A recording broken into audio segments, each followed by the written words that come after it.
Saudi Arabia, Turkey and Pakistan have signed a mutual defense pact, described by some as NATO for the Islamic world. کیا دنیا ایک نئے اسلامی NATO کے قیام کا تاریخی منظر دیکھ رہی ہے؟ مقدس شہر مکہ میں طے پانے والے ایک سنسنی خیز دفاعی معاہدے نے نہ صرف مشرق وسطی کا سیاسی نقشہ بدل کر رکھ دیا ہے، بلکہ واشنگٹن، تل ابیب اور نئی دہلی کے سفارتی ایوانوں میں بھی زلزلے کی لہر دوڑا دی ہے۔ آخر پاکستان، سعودی عرب اور ترکی کے اس نئے دفاعی اتحاد کا اصل ہدف کون ہے؟ کیا یہ امریکہ کو جواب ہے؟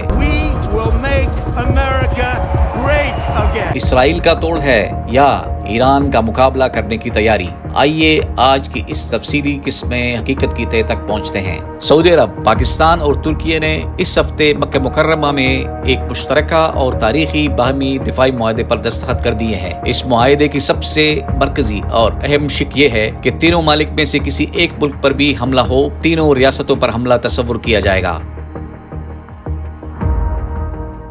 گزشتہ سال ستمبر میں جب پاکستان اور سعودی عرب نے ایک دو طرفہ سیکورٹی معاہدے پر دستخط کیے تھے تو اسے اسلامی نیٹو کی شروعات کہا گیا تھا، لیکن آج ترکی کی باضابطہ شمولیت کے ساتھ یہ دو طرفہ معاہدہ ایک ناقابل تسخیر سے فریقی فوجی اتحاد کی شکل اختیار کر چکا ہے۔ پاکستان 5.5 ملین سے زائد فورسز اور خطے کی واحد ایٹمی صلاحیت کا حامل ملک ہے۔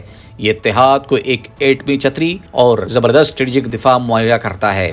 ترکی نیٹو کا دوسرا بڑا رکن ہے جو عالمی معیار کی فوجی صلاحیت، سند، جدید بائریکٹر ڈرون ٹیکنالوجی اور نیٹو معیار کی جنگی تکنیک لاتا ہے۔ سعودی عرب دنیا کے دوسرے بڑے تیل کے ذخائر کے ساتھ بے پناہ مالی وسائل اور خلیج کی سب سے بڑی معاشی طاقت کی ضامن ہے۔ اطلاعات کے مطابق یہ اتحاد صرف ان 3 ممالک تک محدود نہیں رہے گا۔ مصر، قطر اور متحدہ عرب امارات کی شمولیت کے امکانات زیر بحث ہیں۔ یہ پیشرفت اچانک رونما نہیں ہوئی۔ اس کہانی کی اصل شروعات 7 اکتوبر 2023 کو حماس اور ایران کے درمیان شروع ہونے والی جنگ سے ہوتی ہے، اور پھر حالات اس وقت شدید بگڑ گئے جب 9 ستمبر 2025 کو قطر میں حماس کے چیف مذاکرات کاروں کو ایک فضائی حملے میں نشانہ بنایا گیا۔ خلیج ممالک پر یہ بات روز روشن کی طرح حیاں ہو گئی کہ امریکی تحفظ پر اب مزید اندھا بھروسہ نہیں کیا جا سکتا۔ جب رواں سال فروری میں امریکہ ایران کشیدگی بڑھی اور خلیجی ریاستوں بشمول سعودی عرب تیل کی تنصیبات اور امریکی اڈوں پر میزائل داغے گئے تو واشنگٹن اپنے تمام تر فوجی ہارڈ ویئرز کے باوجود نہ تو ابنائے ہرمز کو تجارتی بحری جہازوں کے لیے کھول سکا اور نہ ہی اپنے اتحادیوں کو مکمل دفاع فراہم کر سکا۔ سعودی عرب اور اس کے حلیفوں کو ایک واضح پیغام مل گیا: امریکہ صرف اپنے اور اسرائیل کے مفاد کی جنگ لڑے گا، ہمیں اپنا تحفظ خود اپنے ہاتھوں میں لینا ہوگا۔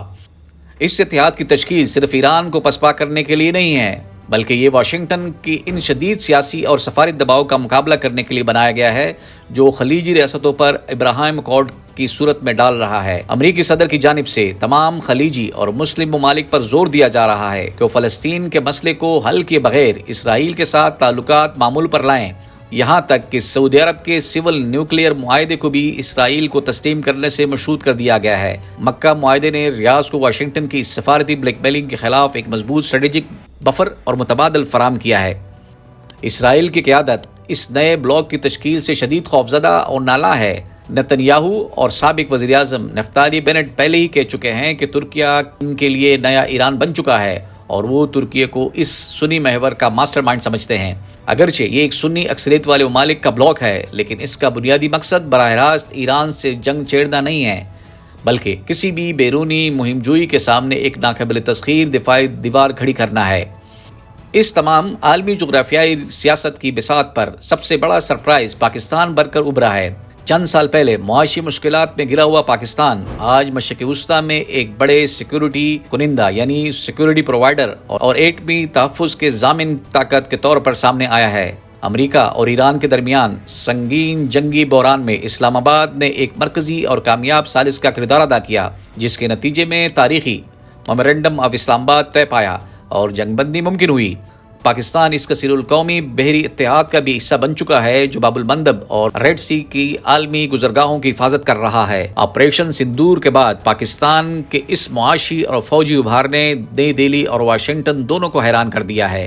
مشرق وسطی اور جنوبی ایشیا کی سیاست اب ایک ایسے موڑ پر داخل ہو چکی ہے جہاں سے واپسی ممکن نہیں۔ پاکستان، سعودی عرب اور ترکی کے اس اتحاد نے ثابت کر دیا ہے کہ اب خلیج اور اسلامی دنیا کی سلامتی کے فیصلے واشنگٹن یا تل ابیب میں نہیں بلکہ اسلام آباد، ریاض اور انقرہ میں ہوں گے۔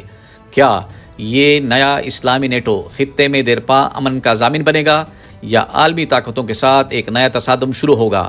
آپ کی اس بارے میں کیا رائے ہے؟ کمنٹ سیکشن میں ضرور بتائیں۔ ویڈیو کو لائک، شیئر اور مزید سچائی پر مبنی تجزیوں کے لیے ہمارے چینل کو سبسکرائب کرنا نہ بھولیں۔